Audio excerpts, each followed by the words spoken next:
On vous a dit que le problème venait du pain, qu'après 60 ans, il fallait le retirer de votre assiette comme on élimine un poison. Et pendant un temps, vous y avez cru. Peut-être même que vous vous êtes senti coupable d'aimer ce pain chaud du matin ou de désirer une tranche de plus en fin d'après-midi. Mais ce que personne ne vous a expliqué, c'est que parfois, ce qui semble être le coupable n'est que le reflet de quelque chose de plus profond, caché dans la routine, dans les habitudes que nous construisons sans même nous en rendre compte. Peu à peu, le corps commence à donner des signes. Une fatigue qui arrive avant midi, un gonflement persistant, une lenteur qui ne correspond pas au désir de vivre plus légèrement. Vous essayez de mieux manger, de couper ceci, d'éviter cela, de suivre les règles. Mais malgré tout, l'énergie ne revient pas. Et alors vient la frustration. La question silencieuse. Est-ce que je fais tout de travers? C'est ce que j'ai ressenti. On m'a dit, du pain? Après 60 ans, ce n'est plus possible. Et pendant un temps, j'ai accepté. Mais quelque chose ne collait pas, car même en évitant le pain, mon corps ne s'améliorait pas. Mon énergie restait basse et mon envie de bouger disparaissait de jour en jour. Jusqu'au jour où, dans le silence de ma cuisine, cette question m'a traversé l'esprit. Est-ce vraiment le pain le problème? Ou est-ce que je regarde au mauvais endroit? Cela m'a réveillé. J'ai compris que peut-être, ce qui nuisait à ma santé, ce n'était pas seulement ce que je mangeais, mais tout ce que je ne faisais pas, y compris par peur, par fatigue, par solitude. Cette découverte m'a mené sur un chemin différent. Un chemin plus léger, plus doux pour mon corps et mon histoire.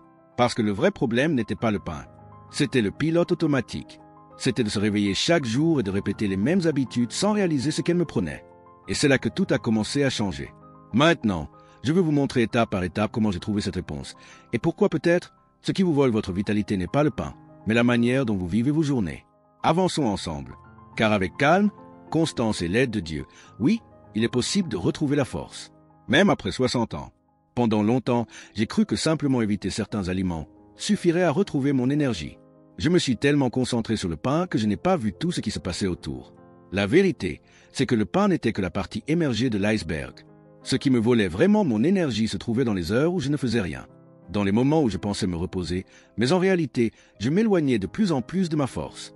Il est facile de confondre fatigue et besoin de repos. On s'assoit, on se couche, on attend que le corps récupère seul ce qu'il a perdu avec le temps. Mais le repos sans mouvement peut devenir une sédentarité invisible. Une sédentarité qui ne fait pas mal immédiatement, mais qui va peu à peu faire taire nos muscles, notre vitalité, jusqu'à nous faire croire que nous vieillissons simplement, alors qu'en réalité, nous nous arrêtons. J'ai commencé à regarder mon petit déjeuner autrement.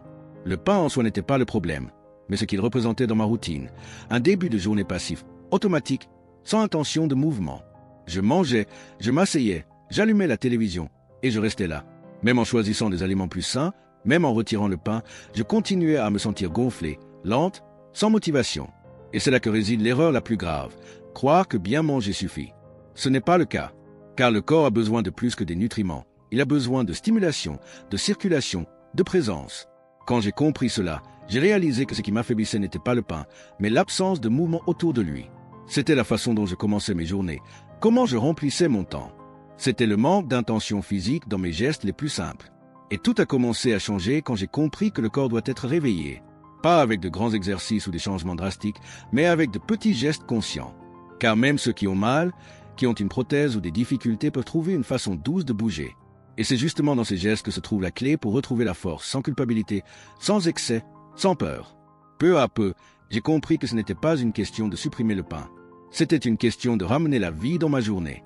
Quand j'ai finalement retiré le pain de ma routine, je pensais faire tout bien. Mais malgré cela, la fatigue persistait. La sensation de gonflement, de lenteur et même ce manque de fermeté dans le corps m'accompagnait toujours. C'est alors que j'ai commencé à regarder au-delà de l'évidence. Et j'ai découvert quelque chose que beaucoup ignorent. L'excès de farine raffinée est toujours présent dans de nombreux aliments qui semblent inoffensifs. Ce n'était pas que le pain. C'étaient les biscuits salés que je mangeais au goûter, les tartines qui accompagnaient la soupe, les biscuits sucrés offerts par habitude ou par affection. De petites portions, apparemment légères, mais qui, au fil de la journée, formaient une accumulation silencieuse d'un ingrédient inflammatoire. La farine raffinée était là, déguisée, maintenant mon corps en état d'alerte constant. Cette inflammation silencieuse ne se manifeste pas par une douleur forte au début. Elle arrive avec des signes subtils, difficulté à bien dormir, muscles qui semblent se rétracter sans douleur, articulations plus sensibles et cette sensation d'être toujours un peu fatigué. Chaque semaine, quelque chose semble peser davantage. Mais comme les examens ne montrent rien de grave, on s'adapte au malaise. Jusqu'au jour où on se rend compte qu'on a perdu la fermeté des jambes, qu'on perd l'équilibre facilement, que les bras n'ont plus la force de porter ce qui était léger auparavant. Et le plus surprenant, c'est que cela peut arriver même en mangeant peu, même en mangeant correctement, comme beaucoup le disent. Car ce n'est pas seulement une question de quantité, mais de qualité. Et quand le corps est enflammé, il ne peut pas bien absorber les nutriments, ni maintenir les muscles actifs. Il commence à accumuler ce dont il n'a pas besoin et à perdre ce dont il a le plus besoin. Force, stabilité et vitalité. C'est là que j'ai appris un test simple. Pas de médicaments ni d'examens compliqués. Il suffit d'observer. À la fin de la journée, vous vous sentez plus léger ou plus gonflé. Vos pieds marquent-ils vos chaussures? Vos mains serrent-elles vos bagues? Votre ventre gonfle-t-il même sans avoir beaucoup mangé? Ces signes sont des manières pour le corps de dire que quelque chose ne va pas bien. Cette observation ne vise pas à générer de la culpabilité. Elle vise à prendre conscience. Car, avec calme et constance, il est possible de réduire cette inflammation. Pas en coupant tout d'un coup, mais en choisissant avec plus d'attention ce qui entre dans l'assiette, surtout, comment vous bougez pour aider la digestion, la circulation et le renouvellement de votre force. Et c'est à ce moment-là que j'ai compris, le vieillissement que je ressentais n'était pas seulement dû à l'âge. C'était dû à l'habitude invisible de consommer des farines et de rester immobile. Une habitude qui peut être transformée. Et cela change tout. Pendant longtemps, j'ai cru que perdre de la force était une conséquence inévitable de l'âge. C'est normal, entendais-je. Après 60 ans, c'est comme ça. Et en y croyant, j'ai laissé passer beaucoup de signes. Je ne me suis pas rendu compte que la force musculaire ne disparaît pas d'un coup. Elle s'éteint peu à peu, en silence, dans nos habitudes les plus communes. Ça commence par de petits gestes qu'on cesse de faire. Ne plus monter les escaliers parce que ça demande trop d'efforts. Éviter de porter des sacs pour ne pas avoir mal. S'asseoir sur le canapé et y passer des heures parce que le corps est trop fatigué. Ce sont des décisions compréhensibles, humaines, mais qui, répétées jour après jour, finissent par voler la force active qui nous reste. Et le pire, sans douleur, sans alarme, sans avertissement.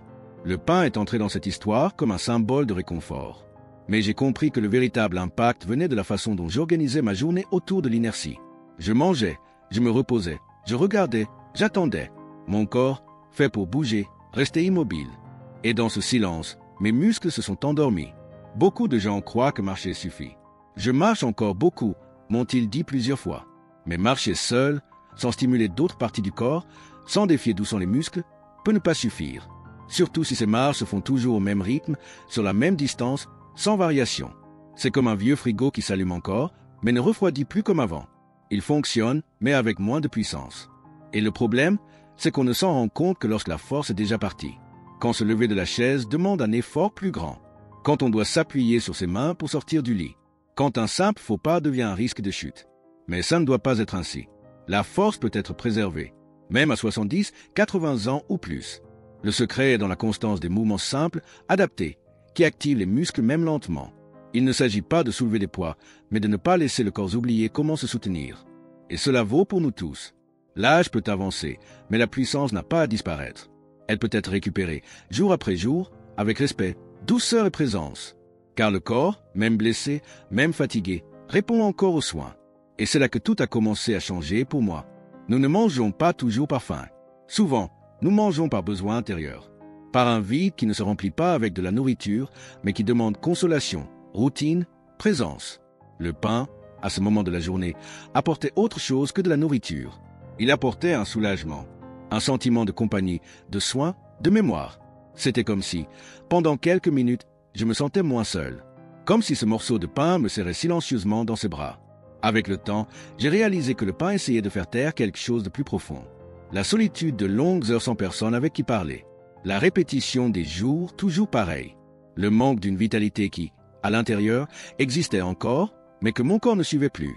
Et dans ce silence, le pain devenait une anesthésie. Un soulagement rapide, facile, mais passager. La faim émotionnelle est subtile. Elle arrive quand la journée semble trop longue, quand la maison est silencieuse ou quand le cœur se serre sans raison. C'est cette envie de mâcher quelque chose alors qu'en réalité, ce que nous voulions, c'était un câlin, une promenade, un bonjour dit calmement, une vraie écoute. Et ce n'est pas une faiblesse. C'est humain. C'est la manière que nous trouvons pour continuer quand le poids émotionnel dépasse ce que le corps peut supporter. Mais reconnaître cela change tout. Parce que quand on parvient à voir que ce que nous ressentons n'est pas la faim de l'estomac, mais celle de l'âme, on ouvre la porte à d'autres nourritures.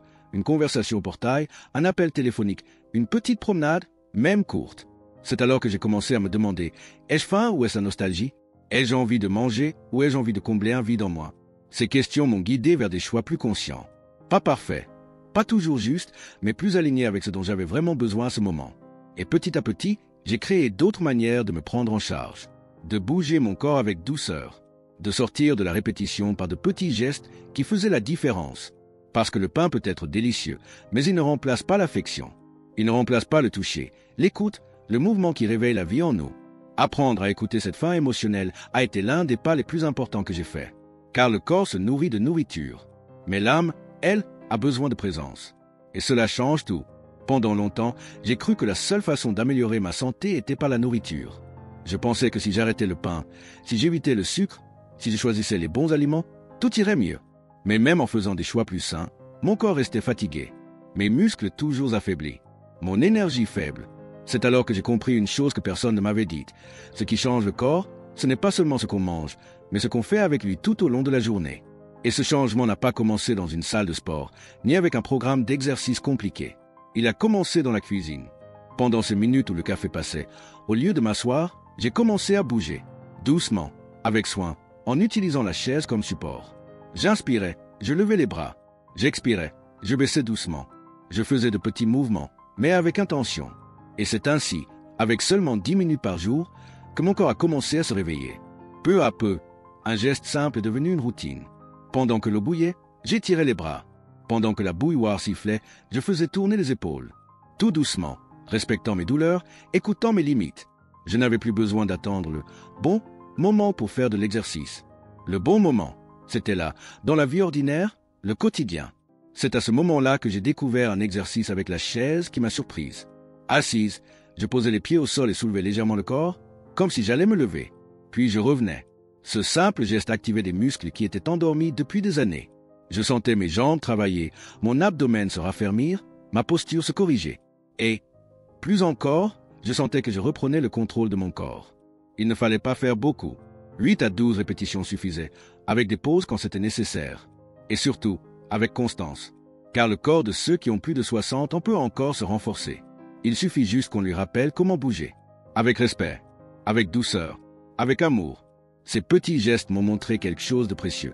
La force que je cherchais n'était pas dans le régime alimentaire. Elle était dans mon attitude physique quotidienne, dans la façon dont je me levais du lit, dont je bougeais dans la maison, dont je respirais devant le miroir. Et ça, oui, ça a commencé à transformer ma santé, à l'intérieur comme à l'extérieur. Quand j'ai entendu qu'il fallait couper le pain de mon alimentation, l'intention semblait bonne. Celui qui me l'a dit pensait m'aider, me protéger. Et moi, sans vraiment savoir quoi faire, j'ai obéi. J'ai coupé, évité, remplacé. Mais ce qui est venu après n'a pas été une amélioration, mais de la culpabilité. La culpabilité de désirer le pain, d'en ressentir le manque, de me frustrer de ne pas réussir à maintenir la restriction. Ce type de conseil, même s'il est bien intentionné, peut créer plus de peur que de solutions, peut nous éloigner du plaisir de manger, du lien avec la nourriture et même de la joie d'être à table. Et plus encore, peut nous faire croire que nous échouons tout le temps, que nous manquons de volonté, que nous sommes des ratés. Et cela pèse. Peu à peu, j'ai compris que cette interdiction ne m'aidait pas. Au contraire, en supprimant le pain, d'autres comportements sont apparus. Le désir refoulé se transformait en compulsion. Le contrôle excessif sur l'alimentation me rendait plus anxieuse, plus rigide et paradoxalement, moins active. J'ai commencé à moins bouger, à chercher plus de confort sur le canapé, à laisser les jours passer avec un sentiment de punition. C'était un processus silencieux, car personne ne remarque quand la restriction devient une prison, quand la peur de manger se mêle à la peur de ne pas s'améliorer. Et au lieu de santé, ce qui grandit, c'est le sentiment d'impuissance, comme si le corps était hors de notre portée, comme si la seule solution était d'obéir à des règles strictes, déconnectées de notre réalité. Mais la vérité, c'est que le chemin de la transformation ne passe pas par l'interdiction. Il passe par la rééducation. Apprendre, avec douceur et patience, à faire de meilleurs choix. Comprendre comment le corps réagit à chaque geste, à chaque aliment, à chaque pause pour respirer. Respecter les phases, les limites et les possibilités de chaque jour. C'est ainsi que j'ai découvert que le pain, en soi, n'était pas l'ennemi. Ce qui me faisait du mal, c'était la façon dont je le vivais. La peur, la culpabilité, l'excès. Quand j'ai levé le poids de l'interdiction et apporté la légèreté de la conscience, tout a commencé à s'ajuster. Car le conseil qui transforme vraiment est celui qui nous accueille, qui comprend notre histoire, notre rythme, nos douleurs, et qui nous rappelle qu'il est toujours possible de changer. Avec constance, avec présence, avec respect. Après tant de hauts et de bas, tant d'essais et de frustration, est venu un moment où je me suis arrêté. J'ai arrêté de lutter contre la nourriture. J'ai arrêté de suivre des conseils rigides. J'ai arrêté de me blâmer pour vouloir ce qui me réconfortait. Et c'est dans cette pause que j'ai trouvé un chemin plus vrai. Un chemin qui ne demandait pas d'interdiction, mais de la présence. Un chemin qui m'a permis de recommencer à manger du pain et, chose surprenante, de me sentir mieux. Mais ce n'était plus le même pain. Maintenant, je choisissais avec plus de conscience. Un vrai pain complet, fait avec des ingrédients simples, sans excès de farine raffinée, sans déguisement. Et plus encore, je regardais comment mon corps réagissait. Je faisais attention à la satiété, au gonflement, à la disposition. Et j'ai découvert que quand le corps est plus actif, plus éveillé, il répond mieux à ce que nous mangeons. Même au pain. Ce retournement ne vient pas d'une formule magique. Il vient de l'écoute, de se regarder avec plus de douceur, de comprendre que l'équilibre n'est pas dans la suppression totale, mais dans l'ajustement. Que ce n'est pas une question de suivre des règles strictes, mais de faire des choix qui respectent qui je suis aujourd'hui. Parce que mon corps a changé, ma routine a changé. Et moi, je devais changer aussi, avec sagesse. Reprendre le pain a été un symbole. Cela a montré que je pouvais avoir du plaisir sans culpabilité, que je pouvais avoir confiance en moi, en mon discernement, en ma capacité à ressentir. Que la nourriture, quand elle est respectée, n'est pas un ennemi. C'est une relation. Et comme toute relation, elle a besoin d'attention, d'écoute et de soins. Et c'est ainsi que j'ai retrouvé l'équilibre. Pas par la restriction, mais par la conscience. Un équilibre qui respecte mes limites, mais qui m'invite aussi à grandir. Qui accueille mes erreurs, mais me rappelle ma force. Qui me permet d'échouer et de recommencer toujours avec amour. Car, au final, le vrai changement se produit quand on cesse de lutter contre son corps et qu'on commence à marcher avec lui. Pas à pas, en paix, et avec la foi que, oui, il est possible de vivre plus léger, même après 60 ans. Au bout du compte, il est clair que le pain n'était qu'un signe. Il est apparu comme un coupable, mais en vérité, il n'était que le reflet d'une routine que je vivais sans m'en rendre compte. Ce qui me rendait malade n'était pas ce morceau de pain au petit déjeuner, mais la façon dont je passais mes journées. La répétition, l'absence de mouvement, la manière automatique de vivre, de manger, de me reposer. Mon corps ne demandait pas de restriction. Il demandait de l'attention. Quand j'ai commencé à rééduquer mes habitudes, tout a changé. Pas du jour au lendemain. Pas avec des promesses miraculeuses, mais avec de petits choix conscients. Avec le geste de se lever de la chaise avec intention. Avec le soin de choisir un pain qui me fasse du bien. Avec l'engagement de bouger même pour quelques minutes. Et surtout, avec la décision de sortir du mode automatique et de recommencer à m'écouter. L'énergie que je cherchais n'en était pas cachée dans un régime strict, ni dans une règle rigide. Elle était là, en moi, attendant que je fasse de la place. Attendant que j'arrête de me punir et que je commence à prendre soin de moi avec plus de vérité. Et quand cela est arrivé, la vitalité a commencé à revenir. Avec elle, la confiance, la fermeté, le sentiment que, oui, il y avait encore beaucoup à vivre. C'est pourquoi je vous laisse ici une invitation sincère. Observez avec douceur ce que vous faites sans vous en rendre compte. Les choix, les mouvements, les pensées qui se répètent chaque jour. Peut-être que c'est là, dans cet automatique silencieux, que se trouve la clé de votre transformation. Parce que changer est possible, même à 60, 70, 80 ans, avec constance, avec affection, avec la bénédiction de Dieu. Et rappelez-vous, il ne s'agit pas de perfection, il s'agit de présence, un pas à la fois. Et cela, en soi, est déjà le début d'une nouvelle vie. Cliquez sur la vidéo qu'il vous recommande maintenant.